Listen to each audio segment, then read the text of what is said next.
अस्सलाम वालेकुम रहमतुल्लाहि व बरकातुहू। नाज़रीन, मैं अल्लाह से उम्मीद करता हूँ आप सब खैर आफियत से होंगे। आज मैं एक बहुत ही ज़बरदस्त और अहम वजीफ़ा यानी वजीफ़ा भी है और दम भी है।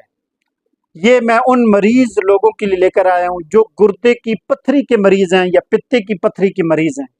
इस वक्त तकरीबन 90% मर्द और औरतें वो हैं जिनके पित्ते में पत्थरी है, या 50% 60% वो लोग हैं जिनकी गुर्दे में पत्थरी हैं।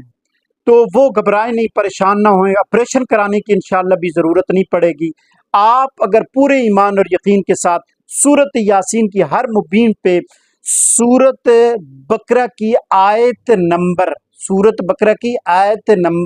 74 अगर ये 11 मरतबा आप पढ़ें हर मुबीन पे, वो शुरू कहाँ से होती है वो मैं आपको बताऊं। सूरत बकरा आयत नंबर 74 शुरू होती है, सुम्मा क़सत क़ुलूबुकुम मिन बअदि ज़ालिका फ़हिय कल हिजारतु औ अशद्दु क़स्वा। ये पूरी आयत ज़रा लंबी है, आयत मुकम्मल बिमा गाफिलिन अम्मा तामलून तक, ये पूरी आयत आपने 11 मरतबा पढ़नी है और आखिर में फिर 11 मरतबा यही आयत पढ़नी है और 11 मरतबा दरूद पढ़ना है और किसी पानी पे दम करके वो पानी पी लेना है।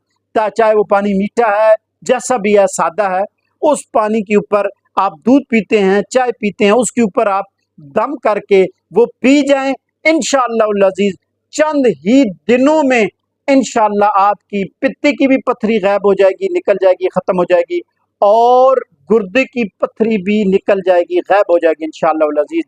ये अल्लाह का कलाम है, इसमें बड़ी शिफा है, अल्लाह ने इसमें शिफा रखी है। पूरे ईमान यकीन के साथ ये अमल करें, इंशाअल्लाह आपको फ़ायदा होगा। और जब पत्थरी निकल जाए तो मेरे लिए दुआ भी करना। और फिर आखिरी बात ये फिर मैं दरख्वास्त कर रहा हूँ कि मेरा ये चैनल यूट्यूब, ये इसको सब्सक्राइब भी करें और इसको लाइक भी करें, शेयर भी करें, ताकि आपके ज़रिए किसी मरीज़ को फ़ायदा हो जाए, किसी शख्स को फ़ायदा हो जाए, तो वो आपको दुनिया आखिरत की आपके लिए भलाई है। लिहाजा आप इसको शेयर ज़रूर करें। जज़ाकुमुल्लाह खैर। अस्सलामु अलैकुम।